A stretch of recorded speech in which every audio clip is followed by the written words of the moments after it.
10, 11, 12 వచనములు మనం చదువుకుందాం. నీ ఆవరణములో ఒక దినము గడుపుట 1000 దినముల కంటే శ్రేష్టము. భక్తిహీనుల గుడారములలో నివసించుట కంటే నా దేవుని మందిర ద్వారమునొద్ద ఉండుట నాకు ఇష్టము. దేవుడైన యెహోవా సూర్యుడును కేడమునై ఉన్నాడు. యెహోవా కృపయు ఘనతయు అనుగ్రహించును. యథార్థముగా ప్రవర్తించు వారికి ఆయన ఏ మేలును చేయక మానడు. సైన్యములకు అధిపతియగు యెహోవా నీ యందు నమ్మికయుంచువారు ధన్యులు. దేవుడి రాత్రి ఈ యొక్క నూతన సంవత్సరంలో ఈ 2024 ప్రారంభపు మాటలో మనందరి జీవితంలో ఈ మాటను, ఈ వాగ్దానాన్ని దేవుడు నెరవేర్చి దీవించునుగాక. ఆమేన్. ఈ రాత్రి దేవుడు మనతో మాట్లాడుతున్న మాట,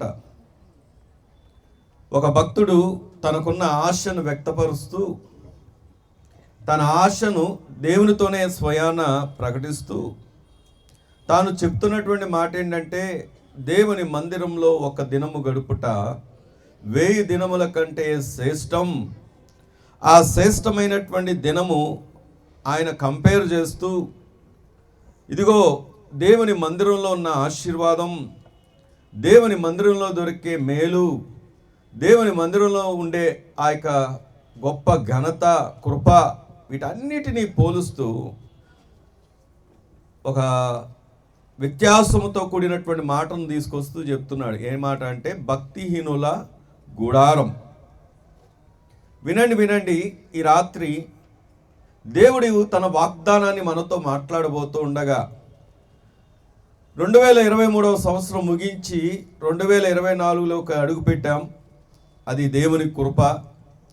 2023లో చాలాసార్లు అనేకమైనటువంటి నష్టాలు, కష్టాలు, బాధలు, శ్రమలు, ఇరుకులు, ఇబ్బందులు, అనేకమైనటువంటి వ్యతిరేకతలు, సమస్యలు, కృంగిపోయినటువంటి పరిస్థితులు గుండా ప్రయాణం చేసిన వారు ఎందరో ఉన్నారు. ఎందరు ఉన్నప్పటికీ కూడా ఒక శుభవర్తమానం ఈ దినము దేవుడు తీసుకొస్తున్న మాట, ఇదిగో గడిచిన దినముల్లో ఒకవేళ ఇలాంటి పరిస్థితులు గుండా వెళ్ళి ఉంటే దానికి కారణం ఏమిటి అంటే, భక్తిహీనుల గుడారములలో అక్కడ రాయబడింది నివసించుట కంటే. అంటే భక్తుడు అంటున్నాడు, భక్తిహీనుల గుడారాల్లో ఇవన్నీ ఉన్నాయి, కానీ రాత్రి మనం భక్తిహీనులము కాదు, దేవుని పిల్లలముగా దేవుడు మనకిస్తున్నటువంటి వాగ్దానం ఏంటంటే, ఈ సంవత్సరం మనకు దేవుడు మేలు చేసే సంవత్సరంగా చేయబోతున్నాడు. దేవుని స్తోత్రం చెప్దామా? గట్టిగా చెప్దామా? ఈ సంవత్సరమును దేవుడు ప్రకటిస్తున్నటువంటి మాట ఏంటంటే, ఈ సంవత్సరం దేవుడు మేలు చేసే సంవత్సరం. దేవుడు నీ జీవితంలో గొప్ప మేలు చేయడానికి, నీ కార్యములన్నిటినీ సఫలము చేయడానికి, నీ ప్రయత్నాలన్నిటినీ సఫలము చేయడానికి, నీవు ఆశించిన దానికంటే ఉన్నతమైనటువంటి కార్యాలు చేయడానికి ఈ రాత్రి దేవుడు ప్రకటిస్తున్న మాట ఏంటంటే, ఈ సంవత్సరం మేలు చేసే సంవత్సరం. దేవుని స్తోత్రం చెప్దామా? గట్టిగా చెప్దామా? ఆమేన్ చెప్దామా? దేవుడు ఖచ్చితంగా మన జీవితంలో మేలు చేయబోతున్నాడు. ఆమేన్. మేలు పొందాలంటే అందరికీ ఆశే కదా, అవునంటారా కాదంట? అందరికీ ఆశే. అందులోనూ ఇక జనవరి స్టార్ట్ అయిందంటే ఎగ్జామ్స్ ఇవన్నీ కూడా వచ్చేస్తాయి, కెరీర్ గుర్తొస్తాయి, ఇవన్నిటిని మనం ఆలోచన చేస్తూ ఉంటాం. ఇవన్నిటిని మనం ఆలోచన చేస్తే స్పిరిచువల్గా కానీ అలాగే ఫిజికల్గా కానీ అన్నిటి విషయంలో న్యూ ఇయర్లోకి వచ్చేసరికి ఎన్నో ఆలోచనలు ఉంటాయి. దేవుడు చెప్తున్నాడు వాటన్నిటిని ఆయన సఫలం చేయగలడు, ఆ ప్రయత్నాలన్నిటిని ఆయన దీవెనకరంగా చేయగలడు. ఆయన మేలు చేసే దేవుడు. దేవుని స్తోత్రం కలుగును గాక. మరి మేలును పొందాలి అంటే ఇందాకే ఒక వ్యత్యాసాన్ని జ్ఞాపకం చేశాను. భక్తిహీనుల గుడారాల్లో అయితే మేలు దొరకకపోవచ్చేమో, భక్తిహీనులుగా ఉన్నవారికైతే మేలు కలగలేకపోయిందేమో.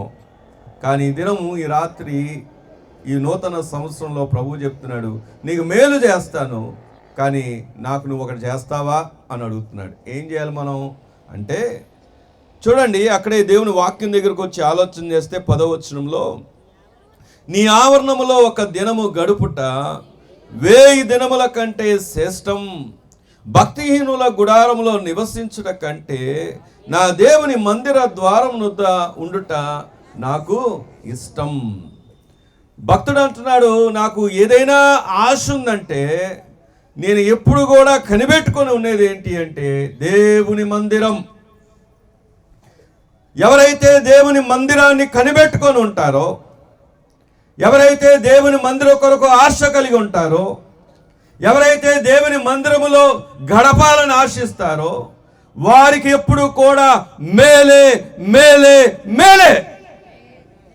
కారణం ఏంటంటే మందిరంలో ఏముంది అంటే ఆశీర్వాదం ఉంది. దేవుని స్తోత్రం కలుగును గాక. ఈ రాత్రి ప్రభు చెప్తున్నటువంటి మాట, ఇంతవరకు ఈ సంవత్సరం, గడిచిన సంవత్సరాన్ని నువ్వు కంపేర్ చేసుకుంటూ గడిపేస్తుంటే ఒకవేళ మందిరానికి ఏదైనా ప్రాధాన్యత తగ్గిందేమో నీ జీవితంలో, ఒకవేళ దేవునికి ఏమైనా ప్రాధాన్యత తగ్గి బ్రతికేవేమో గత జీవితంలో. అందుకే నెమ్మది లేకుండా ఉన్నావేమో, సమస్యల్లో ఉన్నావేమో, ఇరుకుల్లో ఉన్నావేమో, ఇబ్బందుల్లో ఉన్నావేమో, వేదనతో వచ్చావేమో. కానీ ఈ రాత్రి ప్రభు చెప్తున్నాడు, దేవుని మందిరంలో నీకు మేలు దొరుకుతుంది, దేవుని మందిరంలో నీకు సమాధానం దొరుకుతుంది, దేవుని మందిరంలో నీకు ఆశీర్వాదము దొరుకుతుంది. దేవుడు నిన్ను ఎలా మారుస్తాడంటే అన్యుడి నుండి ధన్యుడిగా మారుస్తాడు. దేవుని స్తోత్రం చెప్దామా? అందుకే అక్కడ రాయబడిన చివరి వచనంలో ఏముంది అంటే, నీ యందు నమ్మిక ఉంచువారు ధన్యులు. నీ పక్కన ఉన్న వాళ్ళు చెప్పండి ఆ మాట, ధన్యులని. మనం ఎవరని చెప్పండి? ధన్యులం. చెప్తారా? చెప్పలేదా? అందరికీ అందుద్దులేండి మీ పలహారాలు. దయతో చెప్పండి మీ పక్కన ఉన్న వారికి, ఎవరు మనం? ధన్యులం. మనం నష్టజాతకులం కాదు. లోకం అనుకున్నట్లుగా మనం చాలాసార్లు చాలామంది మనం ఏమంటా ఉంటారంటే, వీళ్ళండి వీళ్ళు ఎప్పుడు ఏడ్చేవాళ్ళండి, వీళ్ళండి వెనకబడిన వారండి, వీళ్ళండి ఎందుకు పనికిరాని వారండి, వీళ్ళండి అవసరత ఎందుకు ఉపయోగం లేని వారండి. కానీ ప్రభు చెప్తున్నాడు, నువ్వు ధన్యుడవు, ధన్యురాలు. ఆమేన్ చెప్దామా? ఆమేన్. కారణం ఏంటంటే మనం ధన్యులము, ధన్యురాలు అవ్వడానికి కారణం మన గొప్పతనం ఏమీ కాదు, కానీ దేవుని సన్నిధిని కనిపెట్టుకునే వారు ఎప్పుడూ కూడా ధన్యులే. దేవుని మందిరాన్ని కనిపెట్టుకునే వారు ఎప్పుడు కూడా ధన్యులే. నీకొచ్చే ఆధిక్యత, నీకొచ్చే ఆశీర్వాదం, నీకొచ్చే భాగ్యం, నీకొచ్చే దీవెన, అది ఒక దినము నువ్వు గడుపుతుంటే దేవుడు చెప్తున్నటువంటి మాట ఏంటంటే 1000 దినముల కంటే శ్రేష్టమైనటువంటి దీవెను నీ మీద కుమ్మరిస్తూ ఉన్నాడు. ఆమేన్ చెప్దామా? ఇది మేలు చేసే సంవత్సరం. దేవుడు నీకు మేలు చేసే సంవత్సరం.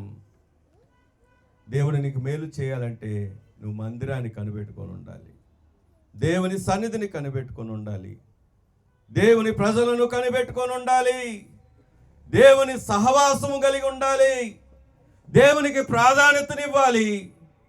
దేవుడు నీ జీవితంలో ఈ ప్రారంభపు తొలి ఈ సంవత్సరంలోనే ఆయన తన కార్యాన్ని జరిగించడం ప్రారంభించబోతున్నాడు. ఆమేన్ చెప్దామా? ఆమేన్. కారణం ఏంటంటే నువ్వు ప్రభు సన్నిధిని కనిపెట్టుకుంటున్నావు. బైబిల్లో మనం చూస్తే అక్కడ భక్తిహీనుల గుడారం అనే మాట దగ్గరకు వచ్చి ఆలోచన చేస్తే ఆ మాటతో మనకు పనే లేదు. మనం భక్తిహీనుల యొక్క గుడారము కాదు, కానీ మన గుడారం ఎలాంటిది అంటే దేవుని కలిగినటువంటి ఇల్లు. మనది గుడారము కాదు. గుడారం అంటే తీసివేసేది, తాత్కాలికమైంది. కానీ దేవుని ఇల్లు మనం, దేవుని సొత్తు మనం.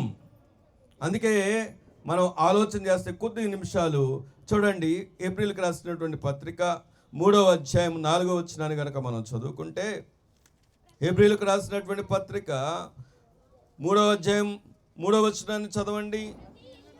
ప్రతి ఇల్లు ఎవరైనా ఒకరి చేత కట్టబడును, సమస్తమును కట్టినవాడు దేవుడే, ఇంతకంటే దానిని కట్టినవాడు ఎక్కువ ఘనత పొందినట్లు ఈయన మోషే కంటే ఎక్కువ మహిమకు అర్హుడుగా ఎంచబడింది. దేవుని స్తోత్రం చెప్దామా? ఈ రాత్రి ప్రభు మనకిస్తున్నటువంటి శుభవర్తమానం ఏంటంటే, దేవుడు నీతో నాతో మనందరితో మాట్లాడుతున్నాడు. ఆయన పూనుకుంటున్నాడు. ఆయన మన ఇల్లును కట్టబోతున్నాడు. ఆమె చెప్దామా? ఇల్లు అనగానే మనకు గుర్తొచ్చేది ఏంటంటే 4 ఇటుకరాళ్ళు సిమెంట్తో వేసినటువంటి కట్టడం, అదే ఇల్లు. ఇల్లు అనగా మనం ఆలోచన చేస్తే కుటుంబానికి సాదృశ్యంగా ఉంది. ఇల్లు అనగా నీ యొక్క ఫ్యామిలీకి సాదృశ్యంగా ఉంది. అందుకే 127వ కీర్తనలో ఏముంటుంది? యెహోవా ఇల్లు కట్టించని ఎడల కట్టువాని ప్రయాసము వ్యర్థమే. 2023లో ఎన్నో విషయాలు వ్యర్థంగా బ్రతికేస్తాం. కారణం ఏంటంటే మనం కట్టాలనుకున్నాం, మనం నిలబెట్టాలనుకున్నాం, మనం ప్రయాసపడ్డాం, మనం ప్రయత్నాలు చేస్తాం, మన సొంత ఆలోచనలు గుండా ప్రయాణం చేస్తాం. అన్నిట్లో వ్యర్థంగా అనిపించినటువంటి ఎన్నో సంఘటనలు మనకు ఉన్నాయి. అందుకే కృంగిపోయాం. కానీ ఈ నూతన సంవత్సరంలో దేవుడు చెప్తున్న వాగ్దానం ఏంటంటే, ఆయనే ఇల్లు కట్టిస్తున్నాడు. దేవుని స్తోత్రం చెప్దామా? నీ కుటుంబాన్ని కట్టేవాడు ఆయన్ని, నీ జీవితాన్ని కట్టేవాడు ఆయన్ని, నీ భవిష్యత్తును కట్టేవాడు ఆయన్ని, నీ ముందున్నటువంటి ప్రతి మార్గమును నిర్దేశించేవాడు ఆయనే, నీ యొక్క తరతరములను దీవెనకరంగా ఉంచబోతున్నవాడు కూడా ఆయనే ఆయనే ఆయనే. ఆమె చెప్దామా? ఈ రాత్రి ఆయన మేలు చేసే దేవుడు, మేలు చేసే సంవత్సరము. అందుకే నీవు నేను ఏం చేయాలంటే, ఆయన ఉన్న ఇల్లుగా మన ఇల్లును మార్చుకోవాలి. ఒక మాట ఆలోచన చేయండి. గడిచిన సంవత్సరం ఆయన ఉన్న ఇల్లుగానే ఉందా మన ఇల్లు? లేదంటే ఏం పర్లేదు, పోయిన సంవత్సరం లేదేమో. కానీ ఈ ప్రభువుకు ఉన్నటువంటి గొప్పతనం ఏంటంటే, ఈయనకున్నటువంటి పేరు నేను ఎప్పుడు జ్ఞాపకం చేస్తాను సంఘానికి, the God of second chance. మళ్ళీ అవకాశాలని ఇచ్చే దేవుడు. మరొక అవకాశాన్ని మనకిచ్చి ఈ దినము దేవుడు మనతో మాట్లాడుతున్నాడు. ఆయన ఉన్న ఇల్లుగా నీ ఇల్లు ఈ సంవత్సరం మలచుకుంటే నీ ఇంటి నిండా ఏమున్నాయంటే ఆశీర్వాదాలే. ఆమె చెప్దామా? దేవుడు అట్టి ఆశీర్వాదం నీ ఇంటికి కలుగు చేయునుగాక. కారణం ఏంటంటే, ఆయన ఉన్న ఇంటిలో ఏమేమి ఆశీర్వాదాలు ఉన్నాయంటే చాలా విషయాలు ఉన్నాయి. కానీ సమయానుకూలంగా మనం మాట్లాడుకుంటే ఆయన ఎక్కడ ఉంటాడో అక్కడ ఏం దొరుకుద్దో తెలుసా? చదువుదాం రండి, దేవుని వాక్యం చూద్దాం. ఫిలిప్పీయులకు రాసినటువంటి పత్రిక 4వ అధ్యాయం 19వ వచనాన్ని గనక మనం చదువుకుంటే, కాగా దేవుడు తన ఐశ్వర్యము చొప్పున క్రీస్తు యేసునందున్న మహిమలో మీ ప్రతి అవసరతను తీర్చును. దేవుని స్తోత్రం చెప్దామా? 2024లో దేవుడు ఉన్న ఇంటిని గురించి దేవుడు చెప్తూ, ఇదిగో నీ ఇల్లు గనక దేవుడున్న ఇల్లుగా, ఆయన ఉన్న ఇంటిగా ఉంటే దేవుడు నీకు ఇస్తున్నటువంటి గొప్ప వాగ్దానం ఏంటంటే, క్రీస్తు యేసునందున్న మహిమలో మీ యొక్క, నా యొక్క, మనందరి యొక్క ప్రతి అవసరతను ఆయన ఏం చేయబోతున్నాడు? తీర్చబోతున్నాడు. ఆమె చెప్దామా? మనం అనుకోవచ్చు, మనం ఎలాగ పొందుకుంటామండి, ఎలాగ సాధిస్తామండి, ఎలా సంపాదిస్తామండి, ఇది మన వల్ల అవుతుందా, ఇది మనకు సాధ్యమేనా అని నీవు అనుకుంటున్నావేమో. కానీ ఆయన ఉన్న ఇంటిలో ఈ యొక్క గొప్ప భాగ్యం ఉంది. ఎందుకంటే ఆయన ఎవడు అంటే సామాన్యుడు కాదు. ఎవరో తెలుసా? ఐశ్వర్యవంతుడు. ఈ ప్రభు ఎవరు చెప్పండి? ఐశ్వర్యవంతుడు. నీకు మేలు చేసే ఈ సంవత్సరం, మేలు చేసే దేవుడి యొక్క గొప్పతనం ఏంటంటే, ఆయన ప్రతి అవసరతను తీర్చగలిగినటువంటి సామర్థ్యం కలిగినటువంటి ఐశ్వర్యవంతుడు. అంత మాత్రమేనా? ఇంకేమిస్తాడు అంటే, రండి దేవుని వాక్యంలోంచి చూస్తే పేతురు 2వ పత్రిక 1వ అధ్యాయం 3వ వచనాన్ని కనుక మనం చదువుకున్నట్లయితే, పేతురు 2వ పత్రిక 1వ అధ్యాయం 3వ వచనాన్ని కనుక తన మహిమను బట్టి కృపాతిశయమును బట్టి మనను పిలిచిన వాని గూర్చి అనుభవ జ్ఞానము మూలముగా దైవ శక్తి ఏమండి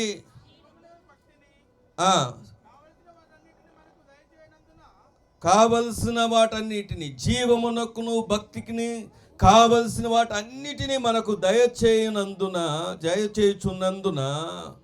దేవుని గూర్చినట్టు, ప్రభు అయిన యేసుక్రీస్తు గూర్చినట్టు అనుభవ జ్ఞానము వలన మీకు కృపయు సమాధానము విస్తరించుగాక. ఈ రాత్రి దేవుడు నీతో నాతో చెప్తున్న మాట, నీ జీవానికి సంబంధించిందైనా, నీ పరమునకు సంబంధించిందైనా, భక్తికి కావాల్సిందైనా, నీ యొక్క ప్రతి అవసరతకు కావాల్సిందైనా ఎక్కడి నుండి వచ్చుద్ది అంటే, ఇదిగో ఇదంతా కూడా ప్రభు ద్వారా నీకు అనుగ్రహించడానికి ప్రభు ఇష్టపడుతున్నాడు. ఆమేన్ చెప్దామా? ప్రభు నీకు ఇవ్వడానికి ఇష్టపడుతున్నాడు. ఒకసారి ఒక వ్యక్తి అంట, వినండి, ఒక వ్యక్తి తనకు 2 కుమారులు ఉన్నారు, చిన్న పిల్లలు, అంటే ఒక యవనస్తులు. తన ఇంటి ముందు ఒక నది కూడా కాదు, ఒక కోనేరులాగా ఉంది. సరే, పిల్లలకి హాలిడేస్ వచ్చాయి. హాలిడేస్ వచ్చిన తర్వాత పిల్లలకి మంచిగా వాళ్ళు ఔటింగ్ చేసేలాగా, కొద్దిగా ఎంజాయ్ చేసేలాగా అతను ఏం చేశాడంటే, తన ఇంటి ముందు ఉన్నటువంటి ఒక బోట్ ఉంది తనకి. ఆ బోట్కి పెయింట్ వేయిద్దాం, అది ఎప్పుడో కొద్దిగా పాతగా ఉంది, పెయింట్ వేయిస్తే చక్కగా పెయింట్ వేసుకున్న తర్వాత ఈ బోటు వేసుకొని పిల్లలు తిప్పుదాము, వాళ్ళు కూడా సంతోషిస్తారు అని అనుకున్నాడంట. పెయింటర్ని పిలిచాడు. పెయింటర్కి చెప్పాడు, ఇదిగో దీనికి పెయింట్ వేయి, మంచి పెయింట్, బ్లూ పెయింట్ వేయమని చెప్పేశాడు. చెప్పిన తర్వాత అతను బయటికి వెళ్ళాడు అతని పనుల నిమిత్తం.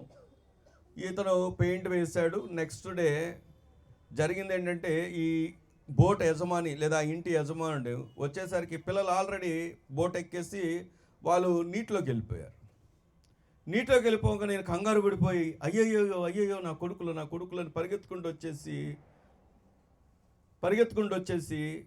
అక్కడ జరిగిన సంఘటన చూసి ఆశ్చర్యపోయి మళ్ళీ పరిగెత్తుకుంటూ పెయింట్ ఎవరైతే వేశారో ఆ పెయింటర్ ఇంటికి వెళ్ళాడంట. పెయింటర్ ఇంటికి వెళ్తే పెయింటర్ ఆశ్చర్యంగా, ఏంటండి మా దగ్గరకు వచ్చారు, ఏమైంది అంటే, ఇదిగో నీకు బహుమానం ఇవ్వడానికి వచ్చాను నేను అని అన్నాడంట. నాకెందుకండి బహుమానం అంటే, నేను జీతం తీసుకున్నాను కదా, పెయింట్ వేసినప్పుడు మళ్ళీ ఎందుకు ఇవ్వడానికి వచ్చారు అంటే, వాస్తవానికి ఆ బోట్కి ఒక కన్నం ఉంది, ఒక హోల్ ఉంది. ఆ హోల్ని పూడ్చడం నేను మర్చిపోయాను, పెయింట్ వేయమని చెప్పేశాను నీకు, అది పూడ్చడానికి నేను ఆలోచన చేయలేదు. సరే, వచ్చిన తర్వాత పూడ్చి తర్వాత పిల్లల్ని తీసుకెళ్దాం అనుకున్నాను. నా పిల్లలకు ఆ విషయం తెలియకుండా ఆ బోట్ ఎక్కేశారు, లోపలికి వెళ్ళిపోయారు, మునిగిపోయి చచ్చిపోతారేమని భయపడిపోయాను. తీరా చూస్తే ఆ కన్నం మూసివేయబడి ఉంది, ఇది నీ వల్లనే జరిగిందని అన్నప్పుడు ఆ వ్యక్తి చెప్పాడు, నాదేముందండి, పనిచేస్తున్నప్పుడు కన్నం కనబడింది, ఆ కన్నం ప్రమాదకరం అవుద్దేమోనని దాన్ని మూసి దానిపైన నేను పెయింట్ వేశాను అని చెప్పాడంట. దేవుని స్తోత్రం కలుగును గాక. చూడండి, ఈ మాట ఎందుకు జ్ఞాపకం చేస్తున్నాను ఈ రాత్రి అంటే, గడిచిన సంవత్సరం అలాంటి కన్నాలు లేదా అలాంటి పరిస్థితులు నీ జీవితంలో ఉంటే, ఈ రాత్రి ప్రభువు చెప్తున్న మాట ఏంటంటే, మేలు చేసే దేవుడు నీకున్నాడు. మేలు చేసే ప్రభు అయిన యేసుక్రీస్తు వారు తన ప్రాణాన్నే పెట్టడానికి ఇష్టపడినటువంటి దేవుడు ఈ రాత్రి ప్రత్యక్షపరుచుకుంటూ చెబుతున్నాడు, నీ జీవితంలో ఉన్నటువంటి ప్రతి లోటును, ప్రతి ఆ పరిస్థితులన్నిటినీ తారుమారు చేసి నిన్ను సంతోషదాయకంగా దేవుడు దీవించబోతున్నాడు. ఆమేన్ చెప్దామా? మెయిన్ కారణం ఏంటంటే, ఇది ఎలా సాధ్యము అంటే, దాన్ని రిపేర్ చేయగలిగిన వాడు, సర్వ సృష్టికి ఆధారభూతుడైనటువంటి మన దేవుడు ద్వారా మాత్రమే. దేవుని స్తోత్రం కలుగును గాక. కాబట్టి ఆయనని మీ ఇంటికి ఆహ్వానించండి, ఆయన ఉన్న ఇల్లుగా చేసుకోండి. ఈ సంవత్సరం నుండి అయినా ఆయనకు ఘనత తెచ్చే ఇల్లుగా, ఆయనను ఇంట చేర్చుకునే ఇల్లుగా, ఆయన ప్రవేశించే ఇల్లుగా, ఆయన నివాసం చేసే ఇల్లుగా నీ ఇల్లు గనక నువ్వు మార్చుకున్నావంటే, చూడండి, ఈ ప్రాంతంలోనే కాదు, నీ ప్రజల దగ్గరే కాదు, ఇరుగు పొరుగు వారి దగ్గరే కాదు, ఇదిగో సంఘములోనే కాదు, నువ్వు ఎక్కడున్నా కానీ నీ ఇల్లును దేవుడు ఏం చేస్తాడంటే దీవెనకరంగా మారుస్తాడు. దేవుని స్తోత్రం కలుగును గాక. కారణం ఏంటంటే, ఇది ఎలా సాధ్యమవుతుందంటే, ప్రభు ఉన్న ఇంటికి ఏమొస్తుంది అంటే మేలే. ఒక ఆయన పొట్టి జక్కయ్య, మీకు తెలుసు బైబిల్లోనే, అన్ని మళ్ళీ వచనాలు చూపించే సమయం కాదు. ఆయన ప్రభు ఎవరో అని చూడడానికి వెళ్ళాడు, కానీ ఇంట చేర్చుకున్న ప్రభువుని ఏం తీసుకొచ్చాడంటే ఆ వ్యక్తినే మార్చేశాడు, ఆ యొక్క ప్రాంతానికే ఒక సాక్షిగా మార్చిపోయాడు. దేవుని స్తోత్రం చెప్దామా? ఈరోజు ప్రభు మనతో ఎందుకు మాట చెప్తున్నాడంటే, ఆయన ఇంటికి చేర్చుకున్నామంటే నీ ఇంట గొప్ప సంతోషం. మంది భక్తిహీనుల గుడారము కాదు, మంది నీతివంతుల గుడారం. దేవుడు ఈ దినం ఈ రాత్రి నీతో నాతో చెప్తున్న మాట ఏంటంటే, మేలు చేసే సంవత్సరంగా నీ ఇంటిని ఆయన పరిశుద్ధపరచాలని కోరుకుంటున్నాడు. నీ ఇంటిని ఆయన పరిశుద్ధంగాను పవిత్రంగాను ప్రభు మెచ్చే గృహంగా మార్చాలని కోరుకుంటున్నాడు. అందుకే ఈ రాత్రి నీతో నాతో మనందరితో మాట్లాడుతూ ఉన్నాడు. మేలు చేసే దేవుడు. మనం పాడుకుంటాం కదా, మేలు చేయక నీవు ఉండలేవయ్యా. అవును, ఆయన మేలు చేయకుండా ఉండగలడా చెప్పండి?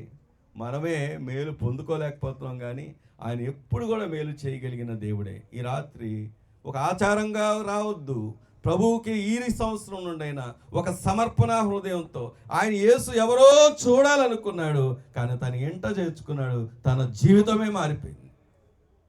అలాగే యేసు ప్రభు ఉన్న ఇంటికి ఎలాంటి గొప్పతనం వచ్చింది అంటే, ఇదిగో ఇక్కడ పట్టజాలంతా జనసమూహం వచ్చారంట. యేసు ప్రభు ఉన్న ఇంటికి ఏమొచ్చిందంటే, ఆ ఇంటిలోకి అడుగు పెట్టడానికి కూడా స్థలం లేకపోతే ఇంటి పైకప్పులు తీసి దాంట్లోంచి నలుగురు మంచం మీద ఉన్నోడిని దించితే ఏం జరిగింది అంటే, అట్టివాడికి స్వస్థత వచ్చిందంట. యేసు ఉన్న ఇంట్లో స్వస్థత ఉంటుంది. యేసు ఉన్న ఇంట్లో ఏముంటుందంటే వాక్యం ఉంటుంది. యేసు ఉన్న ఇంట్లో ఏమొస్తుందో తెలుసా? అప్పటిదాకా ఇంటికి జనసమూహం కాదు కదా, పలకరించేవాడే లేడు, కానీ ప్రభు వచ్చేసరికి గొప్ప జనసమూహం వచ్చేసింది. దేవుని స్తోత్రం చెప్దామా? నువ్వు ఇంకా అనుకుంటూనే ఉన్నావేమో, నన్ను ఎవరు పలకరించట్లేదు, నన్ను ఎవరు చూడట్లేదు, మేము అందరికీ తక్కువగా కనబడుతున్నాం, మా స్థితిని బట్టి, మా పరిస్థితిని బట్టి, మా యొక్క పేద స్థితిని బట్టి, మా యొక్క హీన స్థితిని బట్టి. కానీ ప్రభువు చెప్తున్నాడు ఈ రాత్రి, ప్రభువు నువ్వు చేర్చుకుంటే, ప్రభువు ఉన్న ఇల్లుగా ఉంటే నీ ఇంటిని ఆయన ఏం చేస్తున్నాడంటే ఘనతతో దీవించబోతున్నాడు.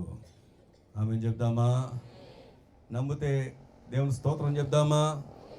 గట్టిగా చెప్దామా? ఇంకా గట్టిగా చెప్దామా?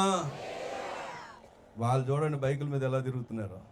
మనం వాళ్ళు మనకు దూరంగా పరిగెత్తేలాగా చెప్పాలి. మనం దేవుని స్తోత్రం చెప్దామా? కారణం, యేసు ఉన్న ఇంటికి అన్ని ఆశీర్వాదాలే, యేసు ఉన్న ఇంటికి అన్ని మేలులే. అందుకే మనం ఇందాక చదువుకున్న మాట దగ్గరికి వచ్చి ఆలోచన చేస్తే ఏమంటున్నాడు అక్కడ? 11వ వచనము 84వ కీర్తన, దేవుడైన యెహోవా సూర్యుడును కేడమునై ఉన్నాడు, యెహోవా కృపయు ఘనతయు అనుగ్రహించును, యథార్థముగా ప్రవర్తించు వారికి ఆయన ఏ మేలు చేయక మానడు. దేవునికి ఒక తీర్మానం. ఇప్పుడు మనం అందరం కూడా వాగ్దానం తీసుకుంటాం. వాగ్దానం అంటే అందరికి ఇష్టమే కదా. వాగ్దానము వాస్తవానికి ప్రభు మన ఒక్క వాగ్దానంతో సరిపెట్టుకునే దేవుడు కాదు. ఈ వాగ్దానం, ఈ సంవత్సరానికి మనం వాగ్దానం ప్రభుస్తున్నాడని వాగ్దానం పొందుకుంటున్నాం, తీసుకుంటున్నాం. కానీ దేవుడు మన ఎప్పుడో తన వాగ్దానాలతో నింపేశాడు. దేవుని స్తోత్రం కలుగును గాక.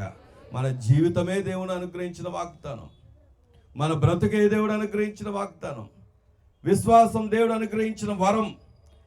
ఆయన మూలంగా, ఆయన ద్వారా, ఆయన కొరకు మాత్రమే కల్పించబడిన వారం, కలగజేయబడిన వారం, ఆయన మెప్పు కొరకు, మహిమ కొరకు బ్రతుకుతున్న వారం, ఒక దినం ఆయన స్తుతించడానికి వెళ్ళబోతున్న వారం. దేవుని స్తోత్రం కలుగును గాక.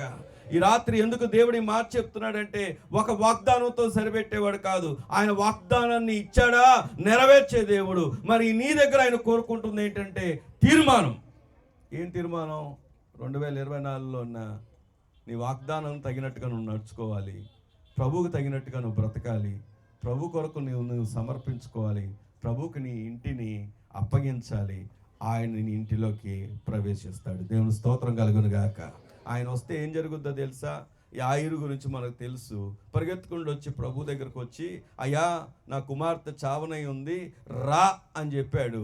ఆయన చెప్తుండగానే కింద ఉన్నటువంటి పనివారు వచ్చి ఇంకా ఆయన కష్టపెట్టొద్దు అన్నాడు. కానీ ప్రభు దగ్గరికి ఒక సమస్యతో వచ్చినప్పుడు జరిగిన కార్యం ఏంటో తెలుసా?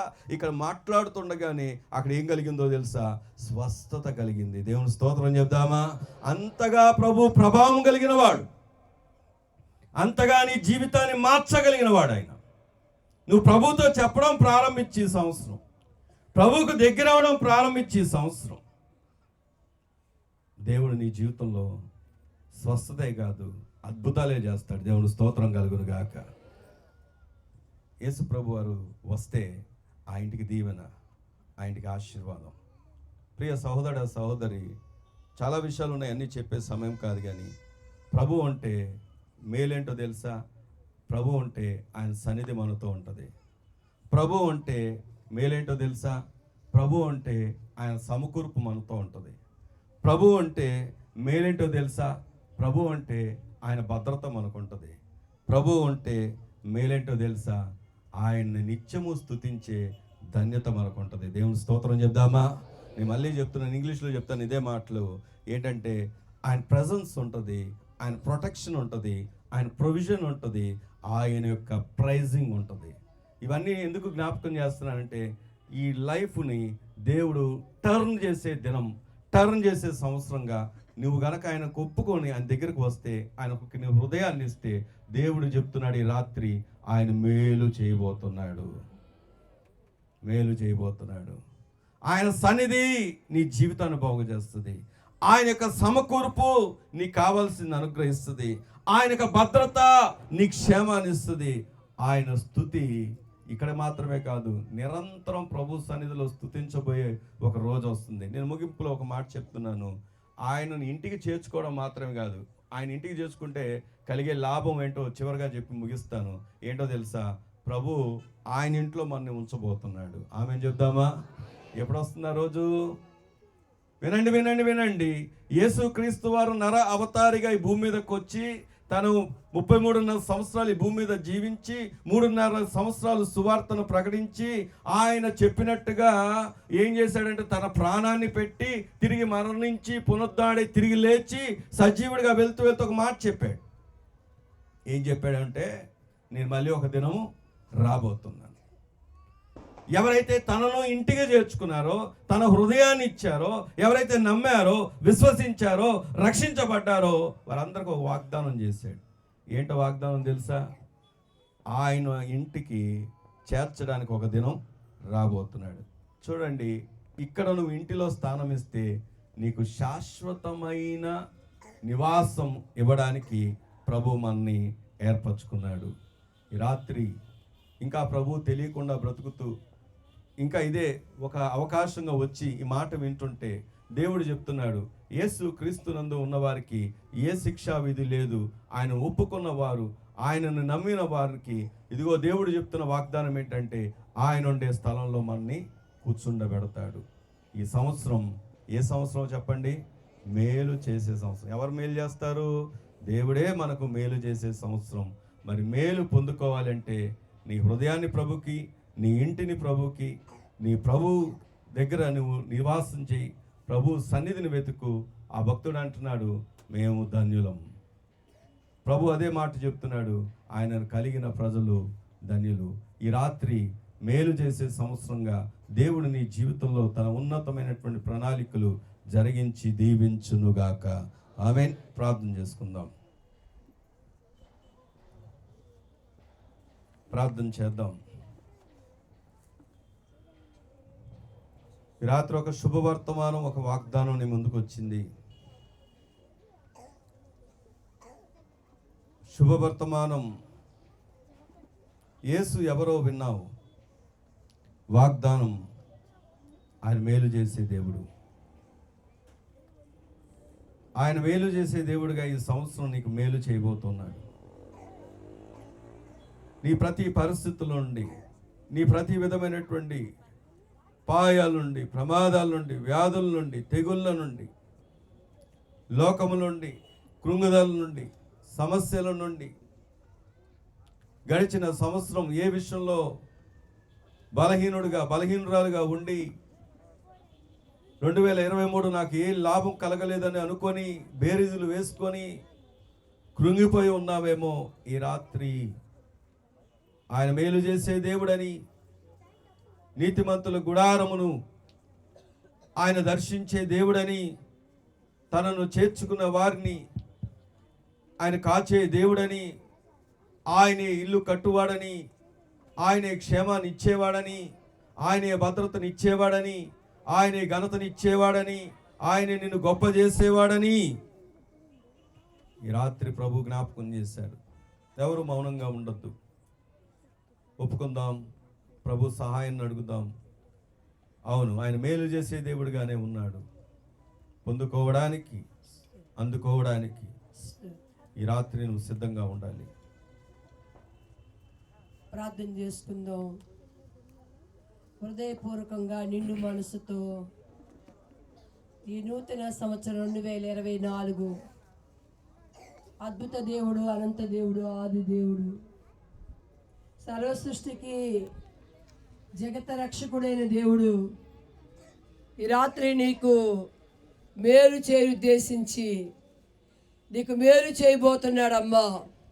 ఈ సంవత్సరాది నుండి సంవత్సరం అంతం వరకు నీ జీవితంలో, నీ కుటుంబంలో, నీ సంఘములో, నీ ఇంట, నీ సేవకుని ఇంట, నీ సహోదరుని ఇంట, ఈ స్థలంలో కూర్చున్న ప్రియా బిడ్డలారా, మేలు చేయక మారనని దేవుడు నీతో మాట్లాడుతున్నాడు. నిన్ను మనసుతో నువ్వు అంగీకరించినట్లయితే ఈ సంవత్సరాన్ని మొదలుకొని సంవత్సరం అంతవరకు నీ గర్భఫలములో మేలు, నీ భూఫలములో మేలు, నీ రాబడిలో మేలు, నువ్వు కలుగున్న స్థలంలో మేలు, నువ్వు చేయించిన ప్రయత్నాల మేలు, ఇదిగో నువ్వు చేయి తలంపుల్లో మేలు, నీవు ఆలోచిస్తున్న ఆలోచన మేలు. మేలుతో మేలుతో నీ రాబడి అంతటిలో మేలు చేయగలిగిన దేవుడు, నీ ఆరోగ్యంలో మేలు, ఇక నీకు మేలే. 2024 సంవత్సరం మేలు చేసే సంవత్సరం, మేలు చేసే సంవత్సరం. మేలు చేయక మారనని చెప్తున్నాడు దేవుడు. మేలు చేయక మారనట్ట నీ పట్ల, నా పట్ల ఈ యొక్క ఉదయకాలము లేక ఈ యొక్క నూతన సంవత్సరము దేవుడు ఒక అద్భుతమైన మాటతో నేను దర్శించాడు. ప్రియా దేవుని బిడ్డ, హృదయపూర్వకంగా పలుకుతావా? ప్రభా, మేలు పొందుకునే సంవత్సరంగా నేను నా ఇంటికి వెళుతున్నా. నేను మేలు పొందుకున్నా. అది గర్భఫలమా, భూఫలమా, రాబడా, ఆరోగ్యమా, రక్షణ, విమోచన, విడుదల, విజయమా, ఏదైనా నువ్వు మేలు పొందుకున్నావు. మేలు పొందుకునే సంవత్సరం. తన దాసుల నోట నుండి వచ్చిన మాట, దేవుడిచ్చిన వాగ్దానం నీ పట్ల, నా పట్ల సంపూర్ణంగా నెరవేర్చబడే సంవత్సరం ఇది. మరి ఆ దేవుని బిడ్డ నమ్ముతున్నావా? నమ్మితే చెప్పు దేవుడితో, ప్రభాని నమ్ముతున్నాను. 2023 దేనిలో మేలు కాలగలేదు, దేనిలో మేలు చూడలేదు, దేనిలో మేలు పొందుకోలేకపోయావు, దేని మేలు ఆరంభించలేకపోయావు. 2024 ప్రారంభంలోనే అయ్యో ఇదిగో నీ దేవత శుభవర్తమానం. నీ ఇంట మేలు, నీ ఒంటిలో మేలు, గర్భఫలముల మేలు. నిన్ను బట్టి నీ పొరుగు వారికి, నిన్ను బట్టి నీ ఇంటి వారికి, నిన్ను బట్టి నీ సంఘానికి, నిన్ను బట్టి నీ సేవకుడికి, నిన్ను బట్టి నీ బంధువర్గానికి మేలు కలగపోతున్నది సంవత్సరం. సర్వాధికారి మా తండ్రి, గొప్ప దేవుడా, నమ్మదగిన దేవుడు అయ్యా, నీకేమిచ్చి మేము రుణం చెల్లిస్తాం తండ్రి. అయ్యా, ఈ యొక్క 2024 మేలుతో నింపావు. అందుకు కారణం ఒకే ఒకటయ్యా, మేము, మా కుటుంబం, మా బిడ్డలు సంఘం యావత్తు సజీవులుగా ఉన్నాం తండ్రి.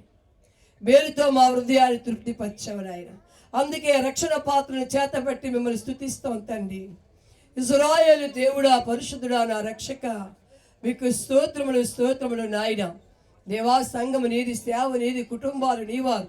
ఈ స్థలంలో ఎందరైతే నేను ఎరిగిన వారు ఉన్నారు వారందరూ మేలుతో, తృప్తితో, ఆనందంతో, సంతోషంతో నిండే సంవత్సరం అని మరొక్కసారి ప్రభా మీరు రుజువు చేసి బిడ్డలందరినీ మేలుతో నడిపించి, సంతృప్తితో నడిపించి, సమాధానంతో నడిపించి, సంతోషంతో నడిపించి ఈ సంఘ సరిహద్దులు విశాలపరిచిన సంవత్సరం నాయన. ఈ సంఘంలో సేవలు ప్రారంభించిన తలపెట్టిన ప్రతి కార్యములు కూడా ఈ మినిస్ట్రీలో సంపూర్ణంగా జరిగే సంవత్సరం నాయన, పరిపూర్ణంగా జరిగే సంవత్సరం అయ్యా. అయ్యా మా మేలుతో మా హృదయాలు నిండిపోయే సంవత్సరంగా మాకు ఇచ్చినందుకు కృతజ్ఞతలు చెల్లిస్తూ మరొకసారి నమ్మందరినీ దైవజల్ని అయ్యా అయ్యా అయ్యా ఈ కుటుంబాలు యావత్తును మీ చేతులకు అప్పగిస్తున్నాం. మా ప్రాంతాన్ని, మా గ్రామాన్ని, మా రాష్ట్రాన్ని, మా దేశాన్ని నాయన అయ్యా మేలుతో అయ్యా నింపినందుకు కృతజ్ఞతలు నాయన, కృతజ్ఞతలు చెల్లిస్తూ నజరేయుడైన యేసు నామం అడిగి పొందున్నాం పరమ తండ్రి. ఆమేన్.